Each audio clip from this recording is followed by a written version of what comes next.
लिया महामंत्री का, तो कहीं ना कहीं हम लोग संगठन को कैसे मजबूत करेंगे और कैसे हम लोग यहाँ से जो आउटपुट है जो हम लोग केंद्र को भेजेंगे कि मतलब जयराम महतो जी ने जो केंद्रीय अध्यक्ष हमारे जो हम लोग विश्वास जताए हम लोगों पर, हम लोग कैसे यहाँ से आप हमेशा तो देखते होंगे कोल्हान का जो न्यूज़ जाता है हम कहीं ना कहीं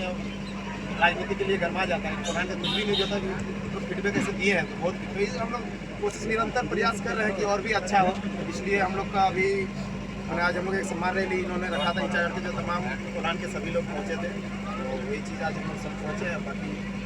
कोल्हान में ज़्यादा पकड़ जो है कोलसा जो पार्टी है पार्टी की पकड़ बहुत मजबूत है, एसटी बहुल क्षेत्र है और इसको लेकर यदि बात करें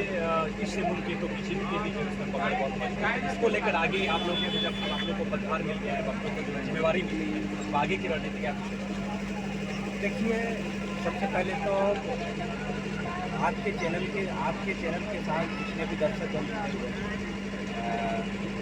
धन्यवाद देते हैं। जिस प्रकार से अभी ये राजनीतिक दल का जो आपका जेवन का चल रहा है,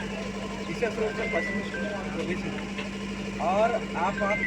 आपके चैनल के बाद हम जितने भी जो देख रहे हैं, हम ये दावे के साथ कह सकते हैं कि अब से जेवन केसेस की एंट्री हुई है। आदिवासी बहुल क्षेत्र बहुत जल्द देखने को मिलेंगे जेवन बीजेपी कांग्रेस जिनका जहाँ जिस क्षेत्र में पकड़ रहा है उसका रिकॉर्ड तोड़ के जेवन केसेस बहुत जल्दी ग्राउंड लेवल पर दादा इसको जैसे कि एमपी चुनाव की बात करें तो एमपी चुनाव में जो इस सिंह की बात करें तो उसमें बीजेपी की पकड़ बहुत मजबूत है और अभी रामलला का जो है आपका प्राण प्रतिष्ठा भी होने जा रहा है, तो इसको लेकर जो है जो पकड़ की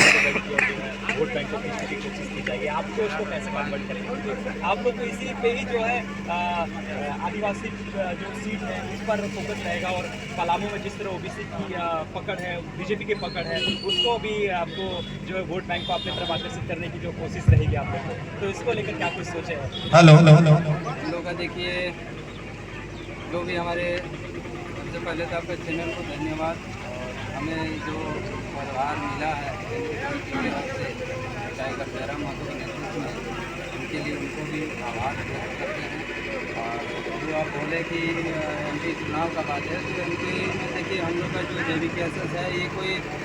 व्यक्ति विशेष या कोई समाज विशेष का लड़ाई नहीं है। जो हम लोग शुरू से करते आ रहे थे 2 साल से, अभी भी आंदोलन कर रहे हैं और निरंतर हम लोग आंदोलन जारी रखेंगे। बाकी जो भी तय करेगी जनता तय करेगी। तो ठीक है, आपका सेंट्रल टीम है बीजेपी, आजसू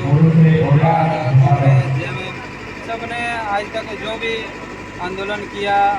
आपका नेतृत्व में आपका पार्टी चलाया, लेकिन अभी जो हम लोग 2 साल से जो आंदोलन किए उसमें और इसमें बहुत फ़र्क है। अभी एक आम जनमानस को जानकारी है कि अब सब जाग चुके हैं जनता, और अभी खाली सेंट्रल टीम के जो भी राजनीतिक दल के कार्यकर्ता हैं वो भी जान चुके हैं कहीं ना कहीं जेवीकेएसएस को अभी अंदर से सबको थोड़ा सा डर का महसूस हो रहा है। दादा हमें आप लोग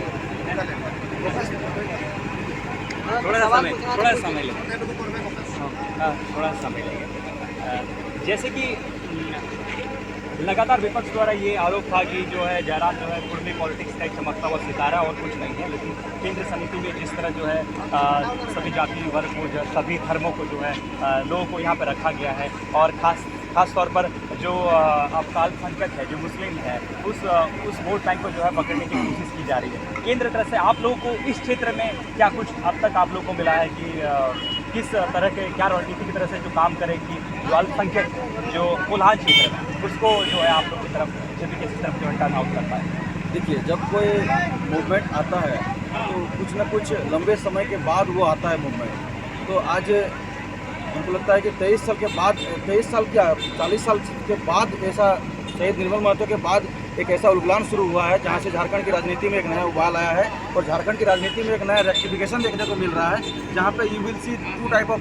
पीपल, लिटरेट एंड इलिटरेट, पढ़े लिखे और अनपढ़ लोगों की। अब तक की राजनीति में क्या होती थी कि जो ठेपा छाप लोग होते थे वो भी राजनीति में चले जाते थे, लेकिन अब की राजनीति ऐसी आई हुई है कि जो लोग ग्रेजुएट हुए हैं, मास्टर डिग्री है, PhD है, उस टाइप के लोग आ रहे हैं, क्योंकि लोगों को पता है कि अगर झारखंड की मान सम्मान, स्वाभिमान और अस्मिता को बचाना है तो पढ़े लिखे लोगों को सदन में जाने की आवश्यकता है, क्योंकि सदन में जाएगी तो नीतियाँ बनेंगी, उनके पक्ष में नीतियाँ बनेंगी, यहाँ के आदिवासी मूलवासियों के हित में नीतियाँ बनेगी। यहाँ पे जो नॉर्मली जो टेंडर्स यहाँ पे निकलेंगे, आज कहीं सड़क निर्माण हो, चाहे कहीं तालाब का निर्माण हो, चाहे कहीं बिल्डिंग्स का निर्माण हो, चाहे किसी भी सरकारी दफ्तर का निर्माण हो, हर एक चीज़ में यहाँ के लोगों को प्राथमिकता मिलनी चाहिए। हमारे उद्देश्य यही है कि झारखंड के लोगों को शिक्षा से वंचित जो रखा गया है, जो भारतीय संविधान आर्टिकल 21A के तहत, जो यहाँ के लोगों को आप देख सकते हैं कि झारखंडी भाषा कल्याण संघर्ष समिति जो पिछले 2 से 2.5 साल की संघर्ष के दौरान यहाँ पे हमारे इस क्षेत्र में हम लोग जहाँ भी जनसभा का आयोजन किया, चाहे जन जागरूक अभियान के माध्यम से लोगों को जगाने का काम किया है, तो वहाँ पे हमने सदैव हमारे अपने बातों को रखा है कि कुछ भी करिए लेकिन अपने बच्चों को स्कूल भेजिए और स्कूल में जाकर अपने मास्टर से भी फीडबैक लीजिए कि हमने जिस आशा और उद्देश्य के साथ आपको सरकारी स्कूल में भेजा था, आज की डेट में ये तो भारतीय संविधान में नहीं लिखा हुआ है कि गवर्नमेंट स्कूल का शैक्षणिक व्यवस्था दूसरा होनी चाहिए और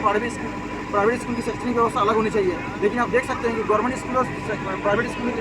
के में जो शैक्षणिक व्यवस्था है वो कहीं ना कहीं उच्च नीच का फासला है, और उच्च नीच का फासला के कारण आज क्या होता है कि जो अलग राज्यों से आए हुए नियोजन नीति का गलत जो 60-40 का नियोजन नीति को लेकर हम लोग बात कर रहे हैं, तो 60-40 का नियोजन नीति में फैसला इस प्रकार से हो रहा है कि बाहरी राज्यों से आकर लोग क्या कर रहे हैं, उन लोगों का जो शैक्षणिक व्यवस्था वो स्ट्रॉन्ग जोन होने की वजह से यहाँ के लोग जो गवर्नमेंट स्कूल में क्या करते हैं, यहाँ पे जो मास्टर है, यहाँ के लोकल मास्टर हैं, उन लोगों को भी मैं रिक्वेस्ट करता हूँ कि अपने बच्चे हैं, अपने इस प्रकार से ध्यान दीजिए। तो अगर इस प्रकार से अपने मान के अगर ध्यान दिया जाए, अपने क्षेत्र के कल्याण हो उस पर ध्यान दिया जाए, अपने बच्चों को अपने माटी के लिए अगर आज किसी भी स्कूल में जाते हैं तो हम लोग को सिखाया जाता है कि अन्याय विरोध के खिलाफ लड़ना चाहिए। ठीक है, हम लोग ऑब्वियसली लड़ रहे हैं, लेकिन हमको भी तो इस बात का गहनता होना चाहिए। सरकार आपको जिस बात को लेकर तनख्वाह देना चाहिए उसका फीडबैक उन बच्चों को तक पहुंचना चाहिए। क्या गार्जियंस इस बात आशा और उद्देश्य से अपने बच्चों को भेजते हैं कि जाके अपना बच्चा एक टाइम में खाना खा के घर आएगा? नहीं होना चाहिए इस प्रकार से। अब लगातार हमारे देख सकते हैं कि ब्यूरोक्रेट्स हावी है। क्यों हावी है? क्योंकि हमारे लोग, यहाँ के लोग जो हैं, इनको अपने संविधान के बारे में पता नहीं है। यहाँ के लोगों को IPC CRPC के बारे में पता नहीं है। आज कुछ दिन पहले मैं बात करता हूँ कि कुछ दिन पहले कुछ थाना में एक मामला हुआ था, बोलता है कि आपका भी दाढ़ी है, इसका भी दाढ़ी है। हमने कहा, साफ शब्दों में कहा, तो उन्होंने कहा कि वास्तव में अगर आप गलत सही है तो इसका हमको प्रमाण दीजिए। हमने साफ कहा कि प्रमाण आपको नहीं, जहाँ ज़रूरत होगा वहाँ प्रमाण दिया जाएगा। ये होती है लिटरेट और इलिटरेट में फैसला। और आप कहते हैं कि इलिटरेट में यहीं पे आके बैठ के फैसला कीजिए, वैसा नहीं होता है। अब शहर की जनता भी जाग चुकी है, साथ ही साथ प्रधान और झारखंड के तमाम युवा साथियों से एक ही संदेश होगा, आग्रह भी करेंगे अपने माँ माटी के रक्षा, मान सम्मान, स्वाभिमान, जो माताएं बहनें आप देख सकते हैं हमारे साथ निकली हैं आंदोलन में, उनका भी हौसला बढ़ाइए। आज हर एक को घर से निकलना पड़ेगा, हर एक को बिरसा निर्मल माता, सिद्धू कानू, चांद भैरव, सिद्धू का बिरसा मुंडा, सभी चीज़ बनना होगा, तभी हम जाकर अपनी झारखंड की अस्मिता बचा पाएंगे।